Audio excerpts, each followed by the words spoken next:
Ready start. संसद का budget सत्र बदले हुए परिदृश्य में शुरू हुआ है।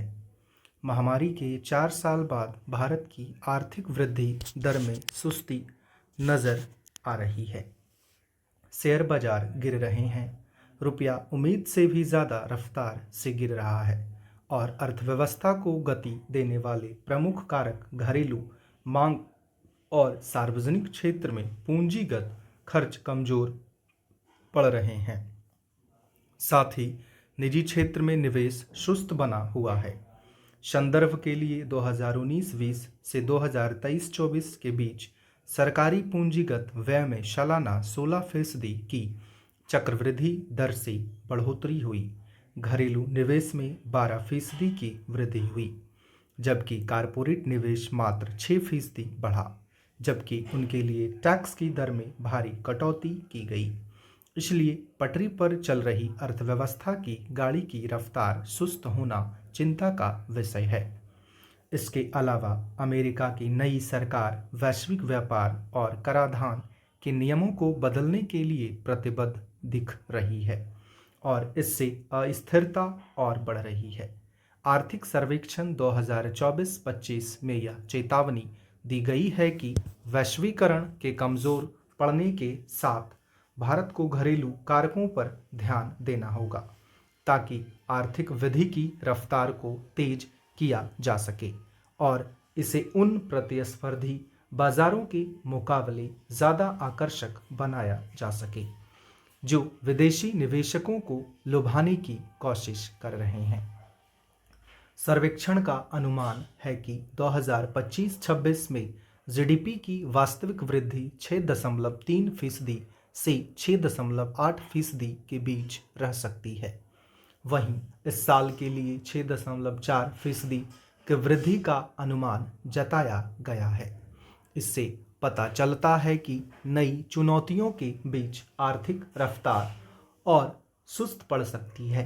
सर्वेक्षण के लेखकों ने यह भी स्पष्ट किया है कि अगर भारत को 2047 तक विकसित राष्ट्र बनने के अपने सपनों को साकार करना है तो इसके लिए कम से कम एक दशक तक 8% के आसपास की वृद्धि दर बनाए रखना होगा।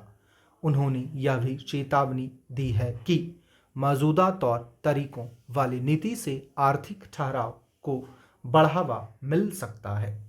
हाल के सुधारों की तारीफ करने के बावजूद सर्वेक्षण ने आगाह किया है विनियामक सुधारों के बिना सही लक्ष्य हासिल नहीं हो पाएंगे।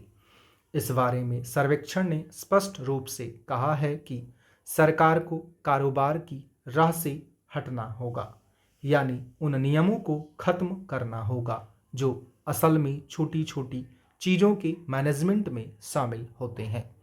साथ ही प्राधिकरण और नागरिकों के बीच विश्वास बहाली करनी होगी। व्यापार सुगमता को बेहतर बनाने के लिए सर्वेक्षण ने बाजार पर दबाव डालने वाले नियमों को कम करने और न्यूनतम जरूरी अधिकतम व्यवहारिक दृष्टिकोण अपनाने का आह्वान किया है। साथ ही इसने नियामकों से वही जवाबदेही सुनिश्चित करने की मांग की है जो वे अपने दायरे में आने वाली संस्थाओं से अपेक्षा करते हैं। छोटे उद्यमों को सशक्त बनाने, आर्थिक स्वतंत्रता बढ़ाने और निष्पक्ष प्रतिस्पर्धा सुनिश्चित करने की मांग भी महत्वपूर्ण है। हाल ही में सरकार ने 1970 के दशक वाले अंदाज में कुछ अप्रभावी नीतियों की ओर आकर्षित होती दिख रही है, जैसे कि आयात प्रतिबंध, प्रोडक्शन लिंक्ड प्रोत्साहन और विवादास्पद कर उपाय। ऐसे में यह सलाह बेहद प्रासंगिक है। सरकार ने इस सलाह को निष्पक्ष रूप से सुना या नहीं, इसका जवाब बजट से मिलेगा। स्टॉप।